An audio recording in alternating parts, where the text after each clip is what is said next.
And joining us this morning to talk about the second impeachment trial of former President Donald Trump is our political analyst, Kathy Abernathy on the right, Neil Snappa on the left. Good morning to you both. I want to just first talk about this is a historic day. This is the first time that a president, now former President Donald Trump, has been impeached twice. I want to ask you both.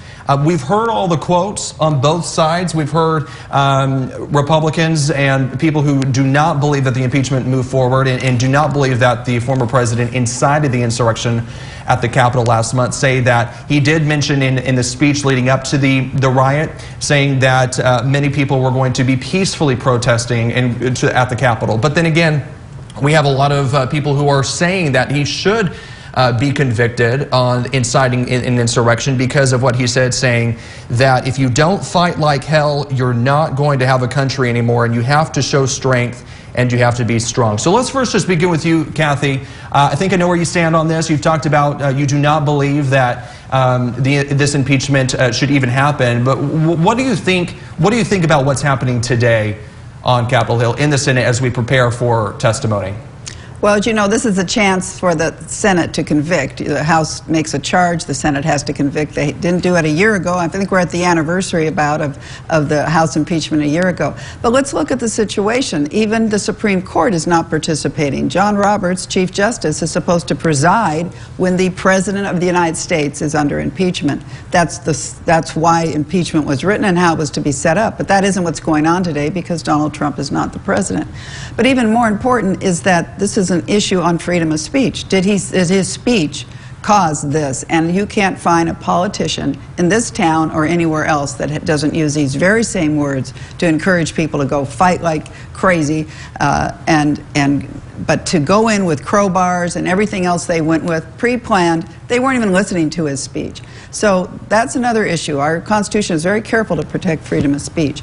And ultimately, what's the point? Well, the point is they want to try to ensure that Donald Trump can't run for president again. That's what they want.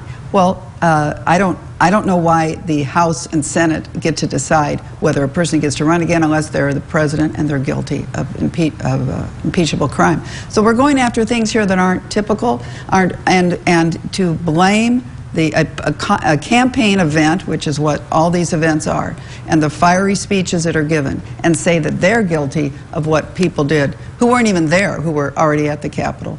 I think it's all designed for politics. So do you think that his words will in fact clear him? Well, there's nothing in there or weeks before or months before at any of his rallies that said he wanted violence. Violence is a whole lot different than go there and tell Congress and get in their face. But of course what these people did, they all are being convicted, I hope, like everybody last summer should have been convicted, when they caused damage, violence, and threat to human life.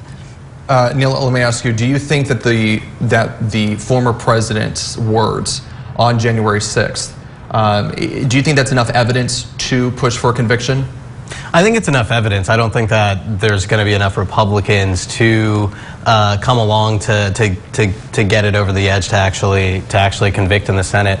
I think it's extremely important that they do this, that they set a precedent, and I think if those Republicans were being honest with themselves, they would realize that Donald Trump's words, as well as the words of other Republicans, created the situation.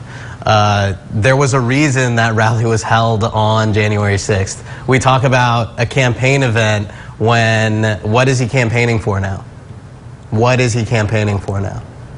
Last I checked, the last vote that was put into a ballot box or entered through a voting machine happened on November 3rd.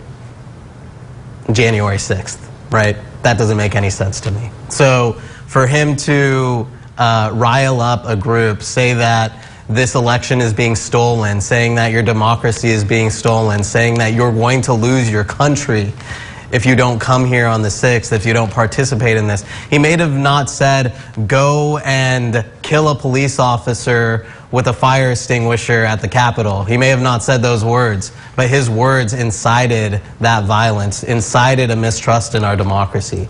And no president, nobody should be allowed to lead an insurrection on the United States of America and still be allowed to hold political office. Do you think he should testify? The former president?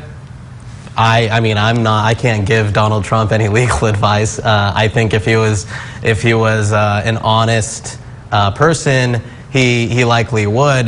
But I think if he does, I don't think that he's going to be honest. What do you think, Kathy? I mean, do you think that the former president should testify? I don't know that it would advance the cause any. But let's talk about freedom of speech. It has nothing to do that it ends November 3rd. You got freedom of speech November 4, 5, 6, July 10th. That's the argument of freedom of speech is critically important. That's why it's our First Amendment. And since then, Maxine Waters, Schumer, all these people have said very violent words that could incite someone to do something who's stupid and bad enough to do what those folks did. But that isn't why those remarks were said, and I don't know that Maxine Waters was looking for people to harass people in restaurants like she told them to do. But freedom of speech isn't something you get to curtail. And more importantly, all this is how can the Democrats make sure that either someone like Trump or Trump becomes the next nominee. They don't want to campaign against him. They want to remove him this way. He's already out of office. We have a whole lot more serious problems. He's lost office. You know, you want to just keep slapping him, and somehow all that does is try to make it more difficult for him to win again. I think they're creating their own opposition here by the way they're handling it. What do you think needs to come next? I mean, obviously, we've talked about this. You even said you don't think there's going to be enough votes to convict here. Mm-hmm. I mean, there are a couple of senators that people have their eyes on, Republican senators, I should say, right, that could be hanging in the balance, and we'll have to see where they vote after all of this plays out. We've heard from Republicans saying that they are going to listen to the arguments and then make their decision. They're not coming out right now and saying how they're going to vote. But what comes next after this? I mean, if it is unlikely that the former president is going to be convicted, what comes next for Democrats? And do you think this is going to hurt them for the remaining, leading up to 2022 and the first half of Joe Biden's presidency? No, I don't believe so. I think that what we're really seeing right now, I mean, just in general, if you follow the Constitution, this needs to happen. There needs to be a trial, right? If you are, asking if this is going to be bad for the Democrats or good for the Democrats, I don't think that's what they have in mind right now. I can tell that Kevin McCarthy definitely has that in mind as he's walking a tightrope and telling Liz Cheney to apologize but not, saying anything publicly, and then going ahead and, letting Marjorie Taylor Greene pretty much off on the comments that she's made in the past, trying to buddy up with Trump at the same time.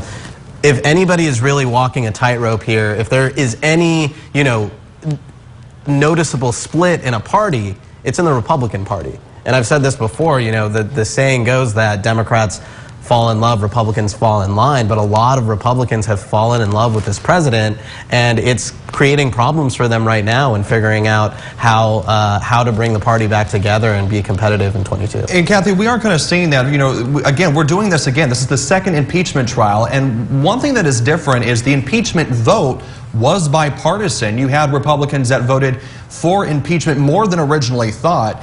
Do you think that there is an issue in the Republican Party is there two Republican parties, and do you think that the Republican Party needs to kind of step back and think about how do you move forward leading up to 22 after everything that's happened over the last month or so?